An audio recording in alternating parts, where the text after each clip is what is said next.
mapagpalang araw sa ating lahat po. Re-reactionan lang po natin yung yung naririnig po natin sa mga hindi pa lubos nakakakilala kay Daddy Frankie dahil nababasa natin sa mga comment section. At the same time, may mga vlogger na nagsasabi itong ganito, ganyan si Daddy Frankie. Ako na po mismo ang magpapatunay po sa inyo kung sino po si Daddy Frankie sa loob at sa labas ng camera. On-off camera po tayo. Kasi si Daddy Frankie, ang dami pong nagsasabi na nagpapayaman lang daw sa kanyang vlog. Yun naman mga kababayan ang masasabi ko po dyan. Si Daddy Frankie po ay hindi pa po yan nagbablog mga kababayan pero si Daddy Frankie ay nung hindi pa yan nagbablog talagang negosyante na po yan taong yan si Daddy Frankie. Maniwala po kayo sa hindi, yung sinasabi yung yaman ni Daddy Frankie ay galing po sa pinagpawisan niya, galing po sa hirap niya. Nagsumikap, nagtiis, siyempre sinamahan ng dasal at sipag para makamtan niya yung kanyang pangarap sa mga nagsasabi na nagpapayaman lang ang isang Daddy Frankie sa kanyang vlog, ay hindi po yun totoo. Ako na po magsasabi sa inyo. Dahil si Daddy Frankie, simula pa lang mag-vlog, ay kahit papano ay may naipundar na po yan, may kinikita na po yan, may savings na po yan. Kasi sabi ko nga, isang negosyante po ang isang Daddy Frankie. May mga restaurant po yan na pinapatakbo, the same time mga other business, doon po siya kumikita kumbaga. Diyan naman sa pagbablog ni Daddy Frankie po, totoo po yun na kumikita naman ang isang Daddy Frankie sa kanyang pagbablog. Pero nakikita nyo naman po mga kababayan, yung kinikita niya, yung revenue po niya ay binibigay din po sa mga kababayan natin. Deserve po na tulungan. Yan ang isang Daddy Frankie. Kasi kung sasabihin nyo nagpapayaman ang isang Daddy Frankie sa pagbablog, ay medyo po kami dyan, natatawa kami sa mga issue na ganyan. Dahil si Daddy Frankie, yung kinikita niya sa kanyang pagbablog, kaya nagpupursige, nagsusumikap na gumawa ng content para yung kikitain ay maibigay niya rin sa mga kababayan natin na nangangailangan. Kumbaga yung mga kausabuhay, yung mga walang-wala. Kumbaga yung poorest of the poor na tawagin at nasa laylayan na ng gobyerno. Si Daddy Frankie po, kapitbahay ko po yan kasi. Yan.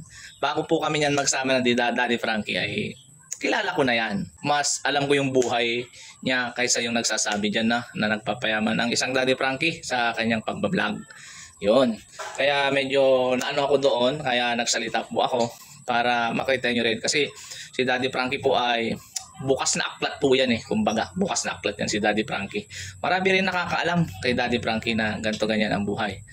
Kaya ang masasabi ko lang doon sa nagko-comment, nagsasabi na nagpapayaman lang ang isang Daddy Frankie, ay ikaw yun wala tayong magagawa doon. Pero ito lang masasabi ko, kapitbahay ko yan si Daddy Frankie.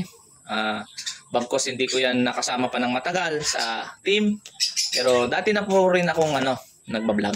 Kaya medyo mas kilala ko siya kaysa doon sa taong nagsasabi na ganito si Daddy Frankie. Yun nga sinasabi ko, dahil ang naghikain ng Daddy Frankie ay tumulong. Dahil siyempre, saan naman siya kukuha ng itutulong niya kung wala naman siyang pagkukuhanan para itulong, di ba? Kaya yun yung pamamagitan ng kanyang pambablog, ay doon niya rin kinukuha. Maniwala po kayo sa hindi mga kababayan. Minsan, hindi naman sa abonado pa ang isang Daddy Frankie sa kanyang pagbablog, sa pagbibigay niya sa tao. Dahil araw-araw nakikita nyo naman, araw-araw ang mission, araw-araw ang pamimigay sa mga kababayan natin. Kaya di ko lubos maisip mga kababayan na ganun yung haka-haka, ganun yung balita. May napunod kasi akong isang vlogger na ganun po yung sinasabi. Ay ikaw yun. Kaya ang masasabi ko, matagal ko nang kilala yan, si Daddy Frankie. Dahil hindi lang kaibigan, isang kapitbahay ko pa siya. Kaya yun ang masasabi ko, kung ano man yung natatamasa niya, natagumpay sa buhay niya, pinagsumikapan niya, at siyempre sinamaan ng dasal at gawa. Kaya may mga napundar siya, may mga business siya ngayon na pinapatakbo para doon kumita, para siyempre, alam niyo na, para sa pamilya niya rin. Ganon ang isang Daddy Frankie. Pero yung sasabihin nating nagpapayaman sa vlog, siguro yung iba, yung mga nagpo-promote ng mga sugal, yan. Hindi sila charity vlogger, pero nagpo-promote sila ng sugal. Ginagamit po nila yung social media sa kasikatan nila para makapag-promote ng sugal. Alam nyo naman yung sugal mga kababayan, di ba? Wala namang idudulot na maganda yan. Siyempre, sinong mahihirapan? Taong bayan din. Sinong mahihirapan? Mga followers nyo din. Kaya, di ba? Yun ang masasabi natin siguro na nagpapayaman na mga content creator, mga vlogger, yung mga promotor ng mga sugal na yan. Siguro, yung mga promotor, yun, yung mga nagpo-promote, kumbaga, ng sugal. Sila po yung umuusbong, yung mayaman. Pero, sila yun wala tayong magagawa doon. Tapos, masabi din natin parang masama din, kumbaga, di ba? Sorry kung mali yung term ko dito. Pero, opinion ko po yun, Dahil siyempre, iinganyuhin mo to, yung followers mo o nanonood sa'yo, na laruin mo tong link na ito. Ibig sabihin, sa dami ng kaibigan, kakilala ko na nagsusugal dito sa mga link na binibigay, yung mga scatter na yan. Wala na po ako naririnig mga kababayan na panalo. Manalo man isang beses pero kadalasan talo. Yun talaga ang yung mayaman, yung promotor ng sugal na yan. Siyempre, yung may-ari ng link na yan, may-ari ng sugal na yan, ay kung pananalunin yung mga player nila, saan nila kukunin yung ibabayad nila, i-contract nila doon sa isang vlogger, isang content creator kung mananalo yung mga player. Di ba? Kaya ang laki-laki ng offer diyan mga kababayan sa mga nagpo-promote ng sugal Dahil sa inyo rin yung kinukuha na manunugal, mga scatter, mga scatter boy, scatter girl na kung tawagin. Diyan din nila kinukuha yung ibabayad nila doon sa nagpo-promote. Yun lang, medyo naano lang ako kaya gumawa ako ng video na ito para masabi ko din po sa inyo tunay kung sino si Daddy Frankie. Kasi si Daddy Frankie mga kababayan, wala namang wala namang hangad sa buhay kundi tumulong lang. Yun ang yun ang adhikain niya, tumulong lang. Wala na po siyang ibang iniisip, tumulong. Yun lang po. At si Daddy Frankie po ay walang hinihinging kapalit Kaya sa mga nagsasabi diyan na gumagamit ng pangalan, profile picture, profile name na ganto ganyan, nanalo kayo tapos pagsisinin kayo ng GCash, ay magtaka na po kayo mga kababayan isang mandarambong na tao yon. Masasabi nating sila po ay manggagancho, mga scammer kung tawagin. Kasi si Daddy Frankie, pag nagbigay po yan, bahay-bahay. Hindi po yan nagsisin ng mga GCash na nag-alo ka ng ganito, 100,000, 300,000, something na ganon. Tapos para maklaim mo yung panalo mo, mag-GCash ka para maklaim mo siya, mga ganon.